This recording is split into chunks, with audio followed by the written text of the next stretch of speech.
श्री सरस्वत्यै नमः। अस्मद्गुरुभ्यो नमः। अस्मत्परम गुरुभ्यो नमः। अस्मत्सर्वगुरुभ्यो नमः। श्रीमते रामानुजाय नमः। नारायणं नमस्कृत्य नरं चैव नरोत्तमं देवीं सरस्वतीं व्यासं ततो जयमुदीरयेत्।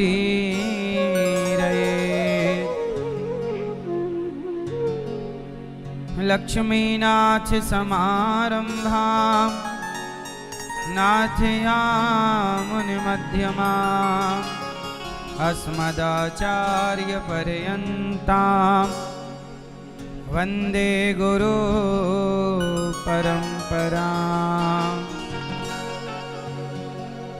जय जय श्री राधा रमण, जय जय नवल किशोर, जय गोपी चित चोर प्रभु, जय जय माखन चोर। जय जय माखन चोर। राधा मेरी मात है, पिता मेरे घनश्याम, इन दोनों के चरणों में मेरा कोटि कोटि प्रणाम। मेरा कोटि कोटि प्रणाम। आए हो तो प्रेम से लो हरि का नाम, सब भक्तों को अनिरुद्ध की जय जय राधे श्याम। जय जय राधे श्याम, जय जय राधे श्याम, जय जय सीताराम।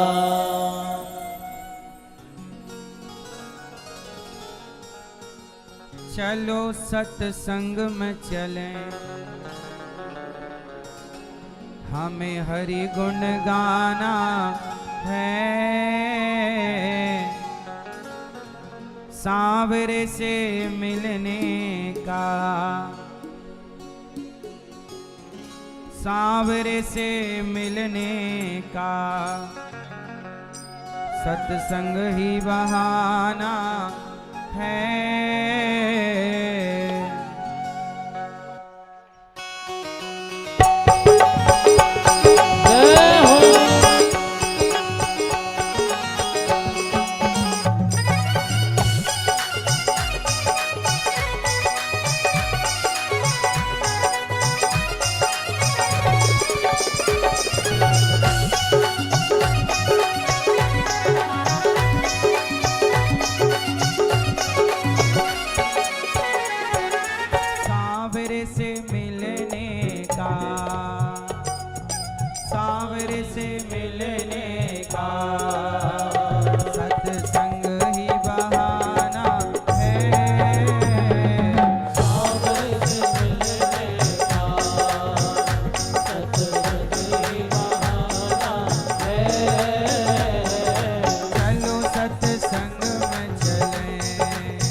रिश्ता पुराना और दुनिया वाले क्या जाने, मेरा रिश्ता पुराना है। सांवरे से मिलने का हरि बोल।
बनवारी। ओ द्रौपदी पुकार रही,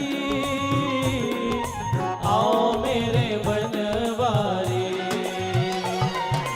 द्रौपदी पुकार रही,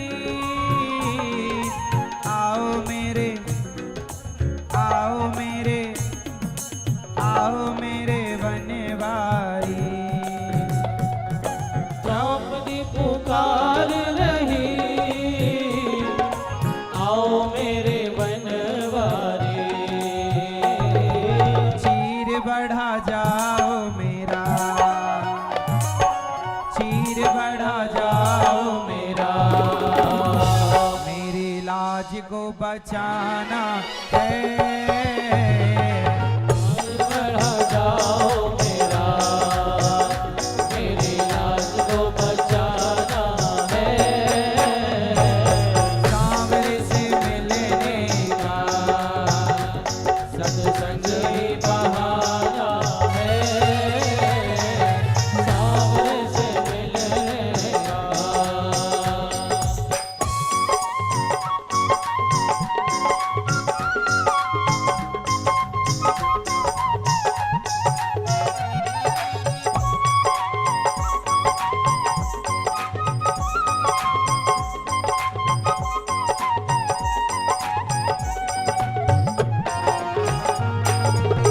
जय हो।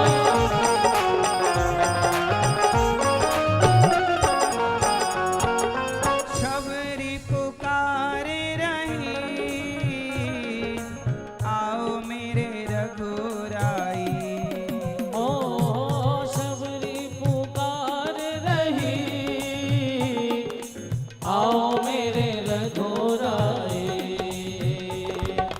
शबरी पुकार रही,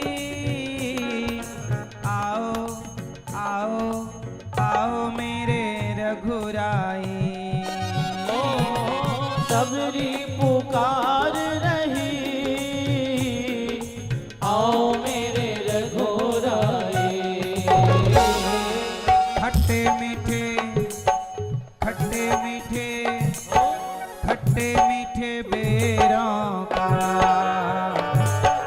खट्टे मीठे बेरों का तुम्हें भोग लगाना है। मीठे बेरों का तुम्हें भोग लगाना है। सांवरे से मिलने का सत्संग ही बहाना है, सांवरे से मिलने का।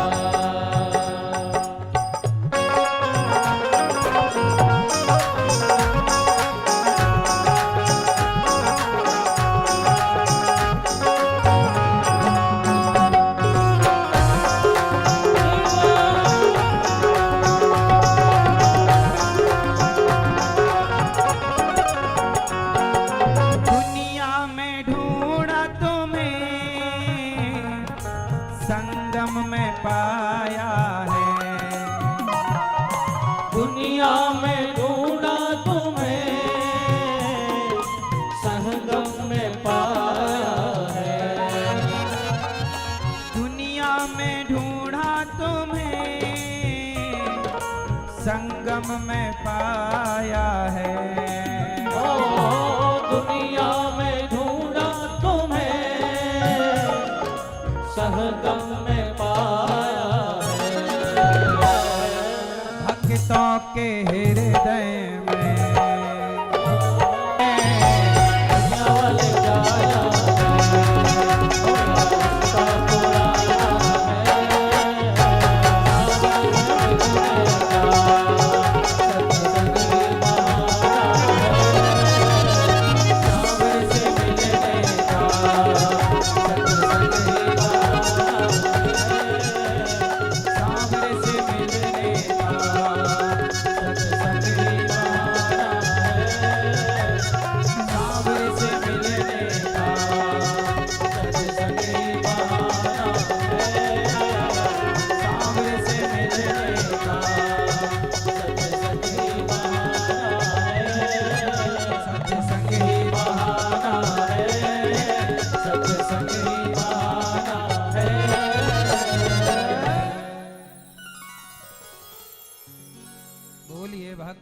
वत्सल भगवान की की जय, वृंदावन धाम की जय गंगा मैया की जय जय जय श्री राधे।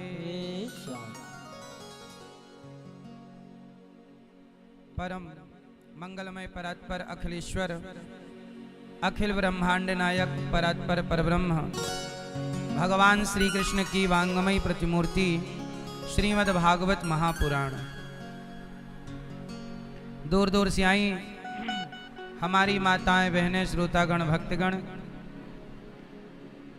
साधना टीवी श्रद्धा टीवी पर यूट्यूब पर कथा का रसपान कर रहे सभी भक्तजनों को, आप सभी उपस्थित माताओं बहनों भाइयों को, पिता तुल्य बुजुर्गों को, टीवी पर जुड़ रहे देख रहे सभी भक्तों को, सबको जय श्रीमन्नारायण, जय श्री कृष्णा, राधे राधे, जय गौरी गोपाल। आप सभी का बहुत बहुत स्वागत, वंदन, अभिनंदन।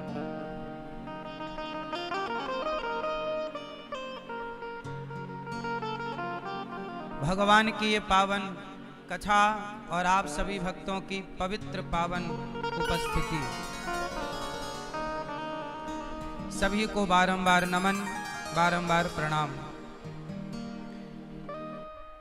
हमारे परम पूज्य स्वामी श्री जगत गुरु विष्णु स्वामी संप्रदायाचार्य स्वामी श्री संतोषाचार्य जी महाराज सतुआ बाबा, जिनकी सतुआ बाबा जी की पावन कथा आपने सुनी कि नहीं सुनी, लेकिन काशी में सतुआ बाबा का पूज्य श्री संतोषाचार्य जी के जो पूर्वाचार्य सतुआ बाबा हैं, उनके पास स्वयं भगवान शिव आए और कहा बाबा कुछ खाने को दे दो।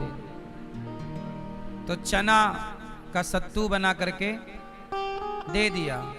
तो भगवान शिव ने कहा था सतुआ बाबा से कि यही सेवा आप सदा कीजिएगा, और वही परंपरा आज भी है, इसी से उनका नाम सतुआ बाबा पड़ा। तो ये सतुआ बाबा की पूरी परंपरा है, जिनके यहाँ भिक्षा लेने भगवान शिव भी आया करते थे। ये क्या है? ये भजन का प्रभाव है। ऐसे सतुआ बाबा जी की परम गद्दी पर पूर्व वर्तमान में श्री संतोषाचार्य जी महाराज विराजे हैं, और हम सबको कृतार्थ कर रहे हैं अपने दर्शन से और अपनी सेवा से। ऐसे सभी संतों के श्री चरणों में दास अनिरुद्ध का कोटि कोटि नमन, वंदन। परीक्षित बन के श्री गौतम कुमार मिश्र जी, श्रीमती रेणु मिश्रा जी सपरिवार आप कथा की गंगा में परीक्षित बन के कथा का रसपान कर रहे हैं। एक बार तालियां बजा के गौतम कुमार जी और रेणु मैया जी के लिए तालियां। साथ ही बड़े लाल उपाध्याय जी और श्रीमती उर्मिला उपाध्याय जी, आपके लिए भी तालियां। परीक्षित बन के सब कथा का रसपान कर रहे, और आप सभी जनता जनार्दन के लिए तालियां बजा के आप सबका खूब वंदन, अभिनंदन, स्वागत। कथा की पावन धारा है, प्रयागराज का पावन संगम का किनारा, माँ गंगा की गोद में हम सब बैठे हैं और कथा का रसपान कर रहे हैं। माघ मेला चल रहा है, आनंद बरस रहा है। प्रिय भक्तों, कथा की इस पावन गंगा में कल हम लोगों ने डुबकी लगाई, और कथा में कल क्या सुना कि राजा परीक्षित जी सुखदेव भगवान से कह रहे हैं कि हमें 7 दिन में मरना है, जीवन बहुत थोड़ा है, यात्रा बड़ी लंबी है। सुखदेव भगवान ने कहा सत्यां क्षितौ किं कसिपो प्रयासैत् बाहौ स्वसिद्ध्येयुपवर्हणै किं सत्यञ्जलौ किं पुरुधान्यपात्र्य दिग्वल्कलादौ सति किं दुकूलै चीराणि किं पथि न सन्ति दिशन्ति भिक्षां नैवाङ्घ्रिपाः परभ्रतः सरितोऽप्यशुष्यन् सुखदेव भगवान राजा परीक्षित जी से कहते हैं कि देखो राजन, जिसका जीवन थोड़ा है, मैया अब आप लोग यहां ध्यान दो, यहां वहां बिल्कुल ध्यान ना देकर कथा में ध्यान दो। जिसका जीवन बहुत थोड़ा है, मतलब आयु कम बची है। आप लोगों को, हम लोगों को बहुत थोड़ा ही तो रहना है संसार में। अब तो बहुत आयु चली गई बहुत थोड़ी रही। नारायण अवचेत काल चिरैया चुग रही, निस्दिन आयु खेत। बहुत चली गई, थोड़ी सी बची है। तो जो बची है उसका क्या करना है? भगवान का चिंतन करना चाहिए। तो क्या करें? पैसे ना कमाएं? कमाओ, पैसे कमाना चाहिए, परंतु उतना जितने की जरूरतें हैं। जिंदगी दो तरह से गुजारी जाती है। एक जरूरतों के हिसाब से जिंदगी चलती है, एक इच्छाओं के हिसाब से जिंदगी चलती है। आप सबकी जरूरत क्या है? अच्छा, जरूरत और इच्छाएं ये दोनों अलग अलग हैं कि एक है? जरूरत और इच्छा ये दोनों अलग अलग हैं कि एक है? क्या अंतर है? जरूरत है ना, और इच्छा क्या है ये? क्यों भैया बताओ, ये बताओ, जरूरत और इच्छा में क्या अंतर है? हाँ, जरूरत हमारी क्या है? रोटी, कपड़ा, मकान, शिक्षा, ये हमारी क्या है? जरूरत है। ये तो होनी ही चाहिए। आप सबकी जरूरतें पूरी हो सकती हैं, हो सकती हैं कि नहीं? जरूरत तो रिक्शे वाले की भी पूरी हो सकती है, जरूरतें पूरी हो सकती हैं। इसलिए जिंदगी जरूरत के हिसाब से जिया करो। लेकिन आजकल लोग जरूरत के हिसाब से नहीं जीते, इच्छाओं के हिसाब से जीते हैं, और इच्छाएं कभी पूरी नहीं होती। जरूरतें सबकी पूरी हो सकती हैं। आप मेहनत करिए, काम करिए, जरूरतें पूरी हो जाएंगी। रोटी, कपड़ा, मकान की जरूरतें पूरी हो जाएंगी। इच्छाएं तो रावण की भी रह गईं, इच्छाएं रावण की भी पूरी नहीं हुई। इसलिए जो इच्छाओं के पीछे भाग रहे हैं वो परेशान हैं, और जिन्होंने अपनी जरूरतें पूरी कर ली वो प्रसन्न हैं। जरूरतें पूरी कर लो, भगवान का चिंतन करो। जरूरतें पूरी करके भगवान में लग जाओ, कल्याण है। इच्छाओं के पीछे भागो, कोई अंत नहीं है। इच्छाओं का कोई अंत नहीं। रावण का सर्वनाश क्यों हो गया? जरूरत थी कि इच्छा थी? क्या थी? सीता मां को चुराना रावण की जरूरत थी कि इच्छा थी? क्या थी? जरूरत तो नहीं थी। क्या जरूरत थी? उसकी खुद की अपनी पत्नी है, मंदोदरी बहुत सुंदर है, खुद की पत्नी से जरूरतें पूरी हो जाती। लेकिन उसकी इच्छाएं थी कि नहीं, उनकी पत्नी भी मुझे ही मिलनी चाहिए। जब इच्छाएं व्यक्ति अनंत करता है, इसी को शॉर्ट फॉर्म में बड़े बुजुर्गों ने कहा कि जितना चादर हो उतना ही पांव पसारना चाहिए।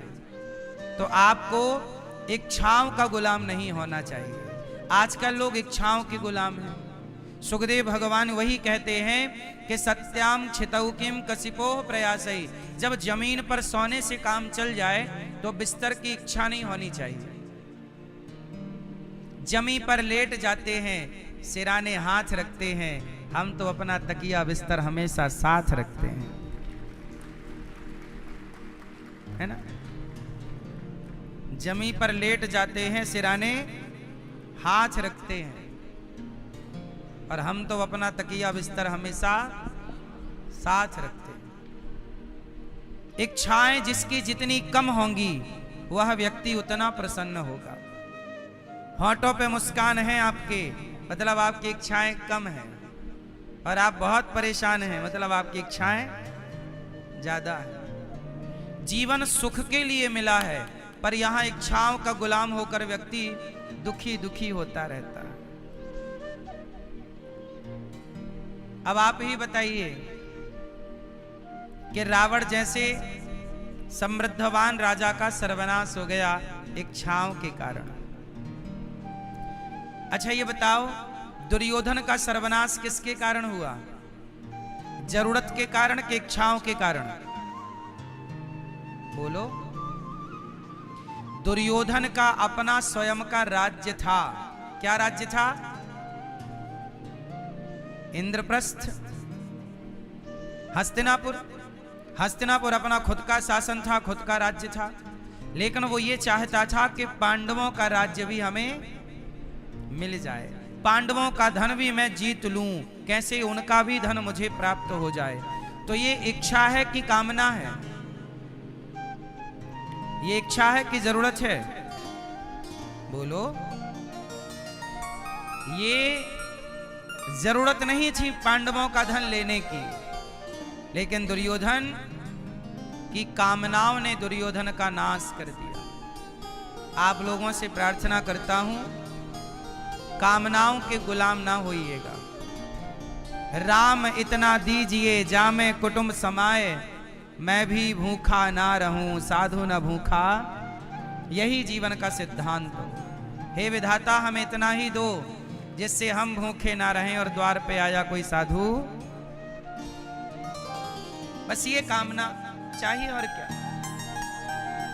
सुखदेव भगवान कह रहे हैं, परीक्षित जीवन मिला है, भगवान का चिंतन कर लो।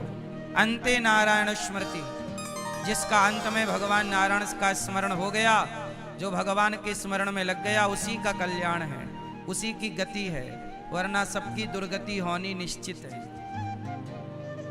दुर्गति होगी यदि आपने सदगति का प्रयास नहीं किया तो। आप ही अपनी सदगति कीजिए अच्छे कर्म करके, और आप ही अपनी दुर्गति का कारण बनिए गलत कर्म करके। भगवान बड़े दयालु हैं। भगवान ये नहीं देखते कि तुम कौन हो, भगवान ये देखते हैं कि तुम्हारा भाव क्या है। जब भगवान कृष्ण दुर्योधन के यहाँ गए शांति दूत बनकर, उस समय दुर्योधन ने भगवान से कहा कि प्रभु मेरी माँ ने आपके लिए 56 भोग बनाए हैं, जरा चल के खा लो। भगवान ने कहा दुर्योधन हम तुम्हारे घर भोजन नहीं कर सकते। क्यों? क्योंकि तुम्हारे हृदय में हमारे लिए ना प्रेम नहीं है। क्या नहीं है? प्रेम। जहां प्रेम होगा हम वहां खाएंगे। दुर्योधन ने कहा मां ने बनाया है, चला जरा खा लीजिए। भगवान ने कहा कहां खाओगे? बोले हम विदुरानी के घर खाएंगे। दुर्योधन ने 56 भोग परोस दिए और भगवान 56 भोग ठुकरा के कहां गए? विदुरानी के घर। काकी से कह रहे हैं काकी बड़ी भूख लगी है, कछु खाएबे को मिलेगो। तो काकी बेचारी भाव में डूब गई, क्या खिलाऊं? तो बगीचे से केला तोड़ के ले आई, है ना। और केला तोड़ कर लाई और केला भगवान को देती है, छिलका छील करके फल फेंक देती है और छिलका भगवान को पकड़ा देती है, और भगवान वो छिलके खा रहे हैं। दुर्योधन की 56 भोग त्याग दिया, मेवा त्याग दी, और खा क्या रहे हैं? छिलका। इसका मतलब भगवान क्या खाते हैं? आप बताओ भगवान क्या खाते हैं? क्या खाते हैं? प्रेम से, भाव से जो भगवान को दे दिया जाए, वो भाव से जो दिया जाए भगवान सब ग्रहण कर लेते हैं। भाव का भूखा हूं मैं, भाव ही एक सार है, और भाव से भजले मुझे तो भव से बेड़ा। इसलिए आप ये मत देखा करो कि हम भगवान को क्या खिला रहे हैं। क्या खिला रहे हैं ये मायने नहीं रखता, किस भाव से खिला रहे हैं ये मायने रखता। अच्छा ये बताओ भगवान खाते हैं कि नहीं खाते? जोर से, जोर से। मैया आप लोग बताओ भगवान खाते हैं कि नहीं? क्या भैया खाते हैं कि नहीं? पीली मैया कह रही थी नहीं खाते। मैया भगवान खाते हैं कि नहीं? हैं? कैसे खाते हैं? आप लोग रोटी रखे थे 4, और 4 रोटी रखी, भोग लगाई, और जब वापस उठाई तो 4 की 4 हैं। तो खाए कि नहीं खाए? बोलो। आपने थाली में जो रखा था, भोग लगाने के बाद जो रखा था वही तो वापस उठाए। एक भी कम हुआ हो तो बताओ। बोलो। अब बताओ भगवान खाए कि नहीं खाए? जोर से। खाए? तो बताओ। हाँ, हम भी मान गए कि खाए। अब सिद्ध करो कि कैसे खाए। रोटी तो कम हुई नहीं, साग तो कम हुई नहीं, चावल तो कम हुआ नहीं, तो कैसे खाए? उत्तर। क्या खाया फिर? बोलो भैया, बताओ। भगवान खाए कि नहीं खाए? पीछे वाले भैया। हाँ, खाए। तो रोटी कम नहीं हुई, कैसे खाए? सिद्ध करो। हैं? चलो हम बताते हैं कि भगवान कैसे खाते हैं। बताएं कि नहीं बताएं? सुनो, भगवान कैसे खाते हैं हम आपको बता रहे हैं। देखो, जैसे ये गुलाब है, बोलो हाँ, ये गुलाब में आपको क्या क्या दिखता है? बताओ, क्या दिख रहा है अभी इसमें? जोर से बोलना है। क्या दिख रहा है? गुलाब में कुछ दिख रहा है क्या? पंखुड़ी दिख रही है, और है? रंग दिख रहा है, और इसमें एक चीज और है। क्या? खुशबू है, और क्या है? क्या? आकार ठीक है, और कुछ है क्या? इसमें एक चीज और है जो आपको दिख नहीं रही पर है। बताओ वो क्या है जो इसमें है पर दिख नहीं रही है? इसमें है शहद। हाँ या ना? बताओ, पुष्पों में शहद है या नहीं है? क्या दिखाई पड़ती है? कौन ग्रहण करता है शहद? केवल मधुमक्खी। जैसे पुष्प में शहद है पर ग्रहण कौन करेगा? केवल मधुमक्खी। और जब मधुमक्खी शहद ग्रहण कर लेगी तो गुलाब का वजन घटेगा या बढ़ेगा? नहीं, जैसा था वैसा रहेगा। शहद ग्रहण कर लेने से क्या इसका वजन घट जाएगा? बोलो। जैसे मधुमक्खी गुलाब के शहद को ग्रहण कर लेती है और इसका वजन नहीं घटता, ऐसे ही जब आप थाली दाल चावल सब्जी रोटी भगवान को परोसते हैं तो भगवान उसमें भाव की शहद ग्रहण कर लेते हैं और वो जस का तस आपके लिए प्रसाद के रूप में।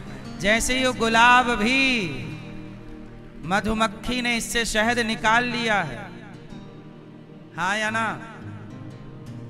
ऐसे ही भगवान वो मधुमक्खी हैं कि जहां भक्त के भाव की शहद को ग्रहण कर लेते हैं और आपके लिए प्रसाद छोड़ देते हैं कि खाओ। तो लोग कहते हैं कि भगवान नहीं खाते। जी खाते हैं, उनका खाना पीना हमें नहीं दिखता। जैसे मधुमक्खी बैठी तो दिखती है पर शहद निकाल रही है ये हमें नजर नहीं आता। बोलो हाँ। जैसे गुलाब में शहद है ऐसे ही संसार के कण कण में परमात्मा समाये हुए हैं शहद की तरह। जैसे गुलाब से शहद केवल मधुमक्खी ग्रहण करती है, ऐसे भगवान को केवल भक्त ही ग्रहण कर सकता है, अर्थात भक्त ही पा सकता है, देख सकता है। सबके बस का आज तक कोई ऐसी मशीन नहीं बनी कि फूल से शहद निकाल देती हो। शहद निकालना है तो केवल मधुमक्खी निकालेगी, हाँ या ना? ऐसे ही भगवान को देखेगा तो केवल भक्त ही देख पाएगा। वह नजर चाहिए जो मीरा की थी, रैदास की थी, रसखान की थी और ध्रुव और प्रहलाद जी की थी। वह नजर हो तो भगवान आज भी हमें दिखते हैं, और वह नजर ना हो तो फिर सवाल खड़ा रहता है कि भगवान हैं तो दिखते क्यों नहीं? फिर ये प्रश्न खड़ा है कि ईश्वर हैं तो दिखते क्यों नहीं? करते रहो सवाल, देते रहो जवाब, तर्क कुतर्क वितर्क करते रहो। इन तर्कों का कोई उत्तर, ईश्वर तर्क से परे है, ईश्वर अतर्क है, जिन्हें तर्क से जाना नहीं जा सकता। तो भगवान विदुरानी के घर गए और भाव से खा रहे हैं। क्या खा रहे हैं? छिलकों का भोग। बाद में बोले कुछ साग वाग है तो भतुए की साग परोस दी माने। तब सूरदास जी कह रहे सबसे सबसे ऊंची प्रेम सगाई, सबसे ऊंची प्रेम सगाई। दुर्योधन की मेवा त्यागी, दुर्योधन की मेवा त्यागी, साग विदुर घर खाई हो, साग विदुर घर खाई। सबसे ऊंची प्रेम सगाई, सबसे ऊंची प्रेम। ये प्रेम सबसे ऊंचा क्या है? प्रेम यदि है तो छिलके भी स्वीकार है, और प्रेम नहीं है तो 56 भोग भी स्वीकार। दुर्योधन के 56 भोग हमारे भगवान ने स्वीकार नहीं किए। इसलिए सवाल ये नहीं है कि भगवान को भोग किसका लगाऊं, सवाल ये है कि किस भाव से लगाऊं। भाव का भूखा हूं मैं, भाव ही एक सार है, और भाव से भजले मुझे तो भव से बेड़ा।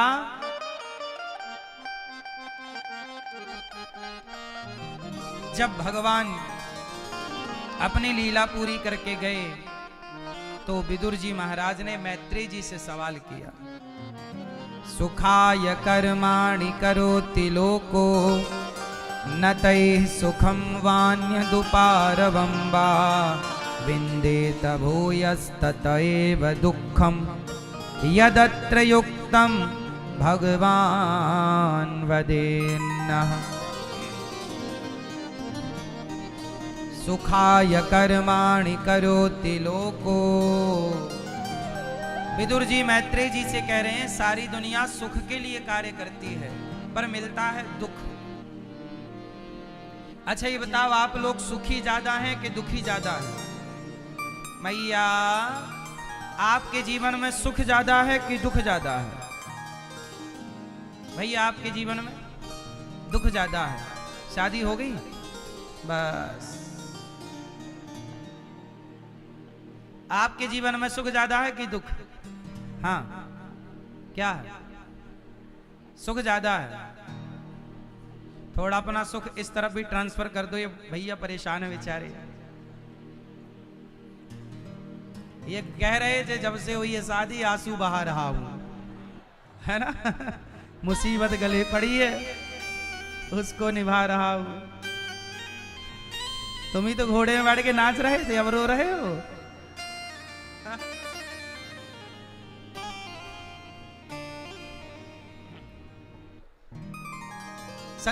आपको सुख ज्यादा है जीवन में कि दुख ज्यादा है? क्या है? हाँ, संसार में सुख ज्यादा है, दुख कम है। हाँ या ना? आपका जीवन, आपका बचपन सुखमय था, आपकी जवानी सुखमय। आपने गलतियां की इसलिए आपको दुख मिला है, ईश्वर की ओर से दुख नहीं मिला। ईश्वर ने कितना अच्छा लड़कपन दिया। लड़कपन कितना खूबसूरत होता है, जवानी कितनी सुंदर होती है।